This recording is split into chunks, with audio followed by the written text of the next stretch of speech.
Climate activism of the 21st century has fallen prey to the same tactics used in all modern-day activism, where the goal is to achieve postmodernist cultural and political revolution, sacrificing local and global amounts of opportunity for equality of outcome or equality of opportunity in the name of the public's misunderstanding of equity. This form of activism is a constant series of rhetorical tactics used to manipulate useful idiots, a term attributed to Lenin himself, into advocating for things that sound great on paper and on Twitter, yet those advocating for banning plastic, for banning fracking, or implementing the Green New Deal have no understanding of the underlying data that has led to boisterous claims like, "The world will end in 12 years if we don't address climate change," said by Alexandria Ocasio-Cortez, which is not only profoundly incorrect, it is misleading, alarmist, and fuels fear-based political reaction, like getting her reelected, rather than technocratic principles based on science that benefits society. She goes on to say, "Your biggest issue is how are we going to pay for it?" Implying climate change does not warrant any cost-benefit analysis that assesses trade-offs and externalities. This is wholeheartedly a problem with first world nations' conceptualization of climate change and the solutions to it. If the Paris Climate Accord was binding, and if all countries lived up to their proposed contributions of everything they said they were going to do when it was signed, this would have an effect of lowering the global average temperature by 0.2 degrees Celsius in 2100, compared to the no policy, business as usual scenario. The effect is nearly zero, yet the cost is astronomical and still has the result of roughly 4 degrees of warming. The same could be said of the Green New Deal or the 1.5 degrees target, which has been nearly impossible to hit for a decade. These things are largely inefficient, non-optimal, and abhorrently expensive. Maybe AOC, like Biden, Trump, Greenspan, Powell, would prefer to just print the money and continue our debt-driven inflationary problem by devaluing the dollar. Activists rooted in the first world often don't realize that if we wanted to hit the lowest possible target of 2.15 degrees, we would not only be implementing draconian measures on society's everyday normalcy, but also condemning the third world to increased levels of poverty, starvation, and disease for another century. All things that have been miraculously and rapidly decreasing in this past one. However, when the threat is existential, when the world is ending, this doesn't matter. 2 degrees by any means. Tipping points, natural disasters, biodiversity, and death. The IPCC has no evidence for any tipping points that would lead to a runaway climate scenario.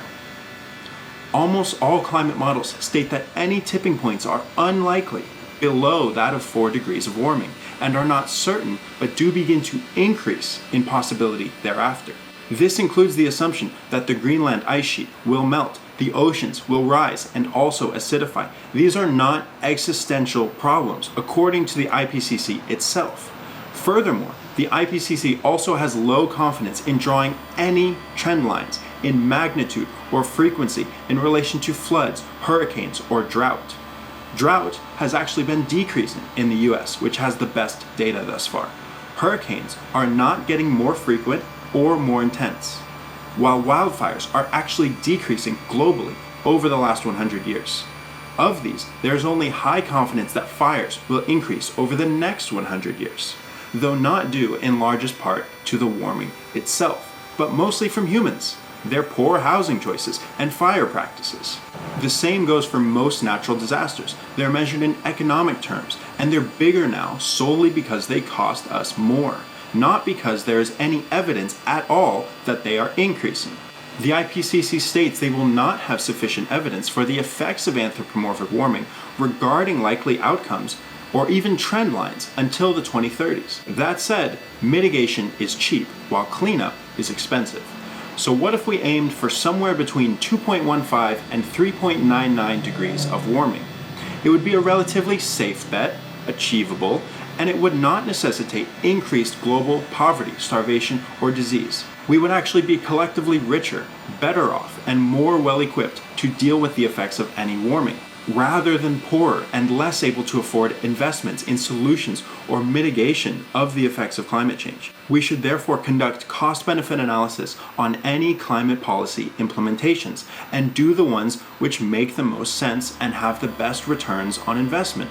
For every dollar that goes towards feeding a child at risk of malnutrition, there are hundreds of dollars of real costs saved, both in individual and societal, which are avoided down the line.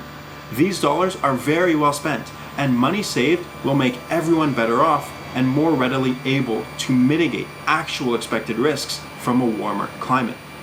Banning plastic bags or banning fracking do not make the list of smart investments. Green energy does, but not with today's tech. Let's stop all current climate investment and move the funding towards research and development of green energy. We cannot subsidize our way out of fossil fuels.